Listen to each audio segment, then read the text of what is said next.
पक्षपाती बताया तो बुरा मान गए, नफ़रती बताया तो बुरा मान गए, आईना सामने आया तो बुरा मान गए। दरअसल उत्तर प्रदेश में आजकल एक एनकाउंटर की बहुत चर्चा चल रही है, जो सुल्तानपुर में एक सराफा व्यवसायी थे भरत सोनी, प्रसिद्ध हैं, फेमस ज्वेलर्स हैं। उनके यहाँ 28 अगस्त को एक चोरी हुई, डकैती हुई, जिसमें कई लोग थे। करीब 5 के संख्या में लोगों ने डकैती को अंजाम दिया, जिसमें सीसीटीवी की फुटेज सामने आ रही है और जो बदमाश हैं वो अपना चेहरा ढके हुए हैं या कुछ लोग हेलमेट पहने हुए हैं। इस तरह से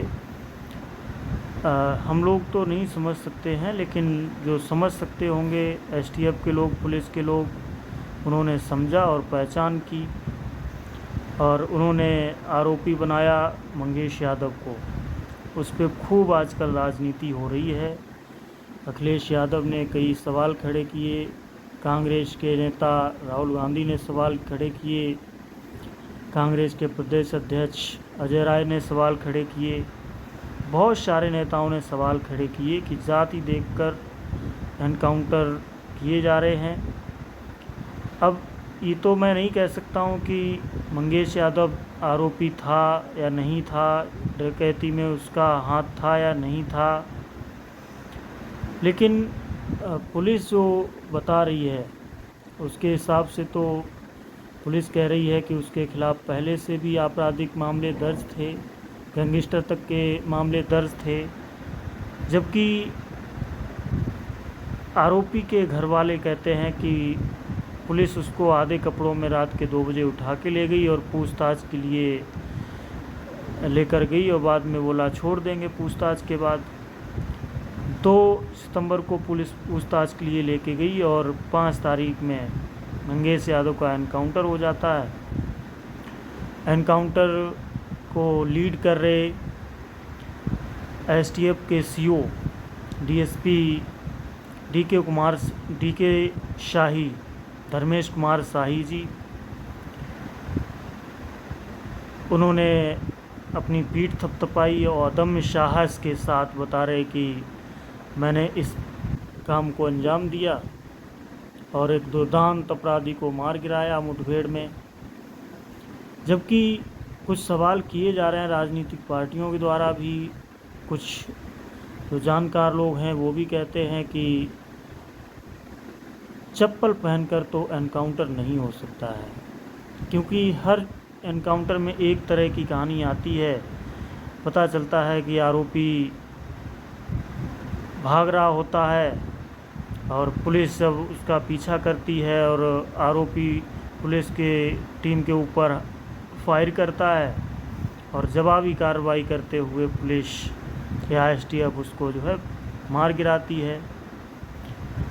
अब सवाल ये खड़ा होता है कि पुलिस हल्का बल प्रयोग करे और कमर से नीचे के जो हिस्सा है उसमें गोली मारे, लेकिन मंगेश यादव को 4-5 गोलियां लगी, जो कि कमर के हिस्से से ऊपर भी लगी हुई बताई जा रही हैं। और इसलिए भी सवाल खड़े होते हैं कि जानबूझकर ये एक हत्या की गई है, ना कि मर्डर एनकाउंटर हुआ है।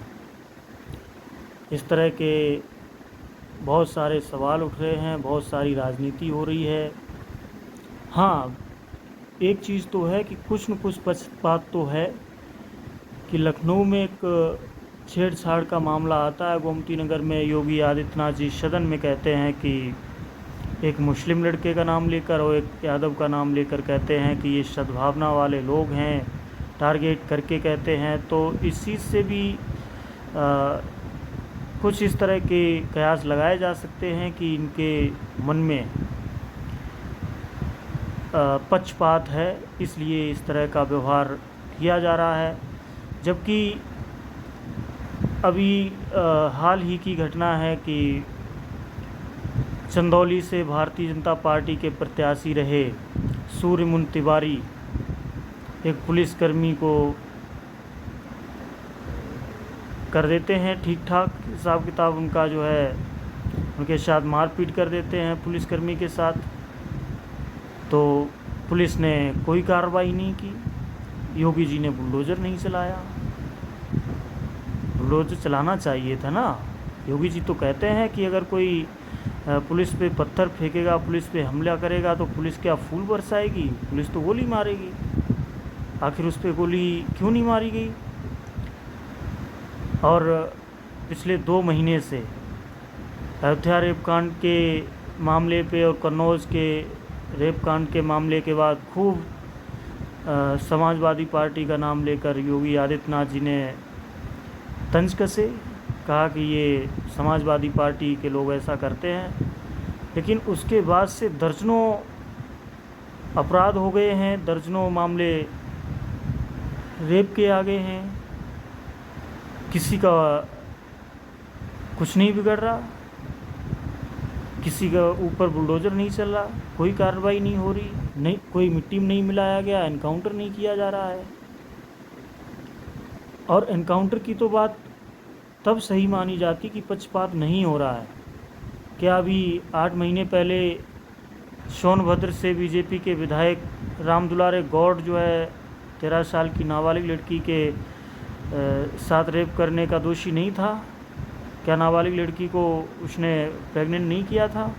क्या कुलदीप सेंगर ने रेप नहीं किया था, जो उन्नाव से बीजेपी का बागरमऊ से विधायक था? कभी बुलडोज़र तो नहीं चला, किसी को मिट्टी में तो नहीं मिलाया गया, ना ही किसी का एनकाउंटर हुआ, यहाँ तक कि किसी को पार्टी से नहीं निकाला गया जब तक कोर्ट के आदेश से उनको सज़ा नहीं मिली। तो ये पक्षपातपूर्ण रवैया बिल्कुल है, दिखता है, और आँख का अंधा होगा वो भी इन चीज़ों को समझता है कि पक्षपात किया जा रहा है, इसमें कोई शक नहीं है। और फिर कोई खेतों में भाग के देखे, कोई मेड़ पे भाग के देखे और चप्पल पहने हो तो चप्पल हाथ में उतारनी पड़ जाती है लोगों को। लेकिन डीके शाही एनकाउंटर कर देते हैं चप्पल पहन के। दरअसल वो भाजपा से प्रेरित हैं और डीके शाही की पत्नी रितु शाही अभी हाल ही में राज्य महिला आयोग की सदस्य नियुक्त की गई हैं भारतीय जनता पार्टी की सरकार द्वारा, यूपी सरकार द्वारा। तो इससे पता चलता है कि सरकार की मंशा बिल्कुल विद्वेष और राजनीतिक स्तर पे बदला लेने की भावना से की जा रही है। जबकि वर्तमान के जो मुख्यमंत्री हैं योगी आदित्यनाथ, मार्च 2007 में फपक कर संसद भवन के अंदर रो रहे हैं, हाथ कांपते जा रहे हैं, ज़बान लड़खड़ाई, और कहते हैं कि मुझे राजनीतिक पूर्वाग्रह का शिकार बनाया जा रहा है, राजनीतिक विद्वेष से मुझे आरोपी बनाया जा रहा है, हमारे ऊपर केस लगाए जा रहे हैं। बहुत ख़राब लगता था। अगर आज आप भी वही काम करते हो तो आप में उनमें अंतर क्या है जिनके ऊपर आप ब्लेम करते थे, जिनके ऊपर आप आरोप लगाते थे? आप भी तो राजनीतिक विद्वेष के कारण ही कार्रवाइयाँ करते हो। दूसरी पार्टियों के नेता होंगे, आप बुलडोज़र चलवा दोगे, एनकाउंटर करवा दोगे। ये सब चीज़ें शासकीय व्यवस्था में बिल्कुल उचित नहीं है। इन चीज़ों का परित्याग करके सरकार को न्यायप्रिय होकर लोगों के साथ न्याय करना चाहिए। और अगर कोई आरोपी भी है तो वो दोषी नहीं हो सकता है। अगर वो दोषी होता है तो उसको कोर्ट सज़ा सुनाएगा, कोर्ट उस पर निर्णय लेगा, उसके बाद जो भी सज़ा है वो भुगतेगा अपने किए का।